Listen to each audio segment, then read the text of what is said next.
सभी का स्वागत करती हूँ और आज के लेक्चर में हम डिस्कस करने वाले हैं प्रिविटी ऑफ कॉन्ट्रैक्ट या संविदा की गुप्तता का सिद्धांत।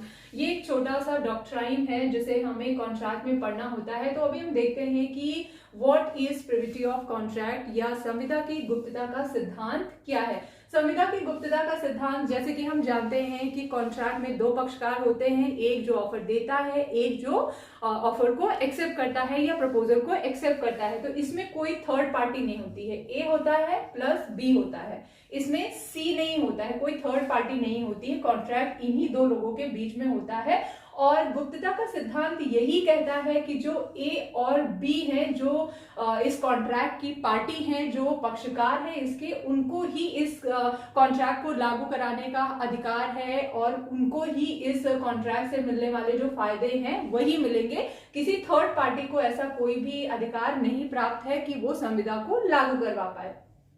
तो क्या कहता है, एंसन के अनुसार अंग्रेजी विधि का यह मान्य नियम है कि कोई भी संविदा किसी ऐसे व्यक्ति को अधिकार प्रदान नहीं करती है जो कि उसका पक्षकार नहीं है। ए और बी जो कि उसके पक्षकार है उनको अधिकार मिलेगा और वही संविदा को लागू करा सकते हैं, सी पार्टी नहीं करा सकती है। तो दो होंगे, ए और बी, वही लागू कराएंगे और कोई नहीं कराएगा। Dunlop pneumatic tyre company limited बनाम सेल्फ्रेज एंड कंपनी में जो लॉर्ड विस्काउंट हल्डेन थे, उन्होंने ये नियम प्रतिपादित किया था कि जो कॉन्ट्रैक्ट को लागू कराने का अधिकार है जो पक्षकार होते हैं उनको ही होता है, किसी थर्ड पार्टी को नहीं होता है। तो इसी केस में ये नियम प्रतिपादित किया था विस्काउंट हल्डेन ने। भारत में संविदा की गुप्तता का सिद्धांत क्या है, जैसे कि हमें पता है कि इतने सारे जो डॉक्ट्राइन्स होते हैं, सिद्धांत होते हैं, तो वो किसी दूसरे देश में कुछ अलग होता है, हमारे देश में कुछ अलग होता है। तो इंग्लैंड में जो लॉ है, जो प्रिविटी ऑफ कॉन्ट्रैक्ट का जो सिद्धांत है, वही सिद्धांत हम एज इट इज यहाँ पे भी फॉलो करते हैं। इंग्लैंड की सामान्य विधि में प्रचलित संविदा की गुप्तता का सिद्धांत भारत में भी मान्य है। तो जो प्रिविटी ऑफ कॉन्ट्रैक्ट लागू होता है इंग्लैंड में, वही प्रिविटी ऑफ कॉन्ट्रैक्ट हमारे इंडिया में भी लागू होता है। अब हम देख लेते हैं संविदा की गुप्तता के सिद्धांत। जब जब कोई डॉक्ट्राइन होता है, कोई रूल होता है, कोई सिद्धांत होता है, तो उसके अपवाद जरूर होते हैं। तो वैसे ही इसके भी 5 अपवाद हैं। संविदा की गुप्तता के 5 अपवाद हैं। पहला है न्यास अथवा भार। न्यास अथवा भार, जब अन्य या तीसरे व्यक्ति के पक्ष में किसी संपत्ति में न्यास या भार उत्पन्न किया जाता है तो संविदा की गुप्तता का सिद्धांत लागू नहीं होता है तथा अपवाद के रूप में तीसरा या अन्य व्यक्ति ऐसी संविदा को लागू करवा सकता है। जैसे किसी तीसरे व्यक्ति के लिए कोई संविदा की जाती है, न्यास या भार उत्पन्न किया जाता है, तो डेफिनेटली जो जिसके लिए न्यास और भार उत्पन्न किया जाता है वो तीसरा व्यक्ति संविदा को लागू करवा सकता है। ये अपवाद है गुप्तता के सिद्धांत का। फिर दूसरा है हिंदू परिवार में विभाजन पर महिलाओं के खर्चे। तो ये एक पॉइंट दिया गया है जिसमें ये बताया गया है कि जब हिंदू परिवार में संपत्ति का बंटवारा होता है तो उस बंटवारे से जो अविवाहित महिलाएं होती हैं उनकी शादी के खर्चे निकाले जाते हैं। तो यहाँ पे भी जो थर्ड पार्टी होती है उसके फायदे के लिए खर्चे निकाले जाते हैं। तो ये भी संविदा की गुप्तता के सिद्धांत का एक अपवाद है। तीसरा है अभिस्वीकृति।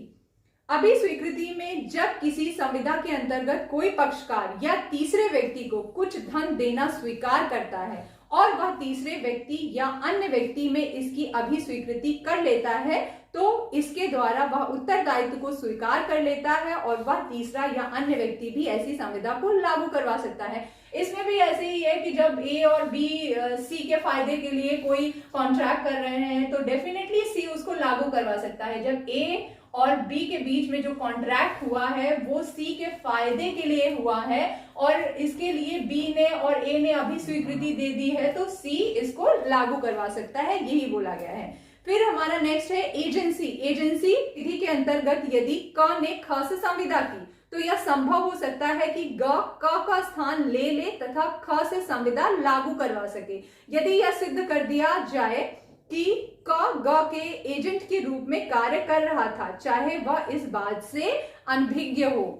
जैसे कि यहाँ पे ए और बी के बीच में किसी एजेंसी का निर्माण किया गया, अब सी ए की जगह ले लेगा यह सिद्ध करके कि जो ए था वो मेरे एजेंट के रूप में कार्य कर रहा था। अब जब एजेंट के रूप में कार्य कर रहा था तो सी मालिक हुआ और ए एजेंट हुआ, तो एजेंट को मालिक कभी भी हटा के यहाँ पे आ सकता है। तो एजेंसी में ये होता है, यहाँ पे भी थर्ड पार्टी जो है वो कॉन्ट्रैक्ट को लागू करा सकती है। ए और बी ने एजेंसी का गठन किया और कोई कॉन्ट्रैक्ट हुआ तो सी डेफिनेटली जो कि मालिक है ये सिद्ध कर देगा कि ए मेरा एजेंट है और मैं यहाँ पे अपना स्थान ले सकता हूं, भले भी बी को ये पता ना हो कि वो जो कॉन्ट्रैक्ट हुआ है वो किसी एजेंट के साथ हुआ है।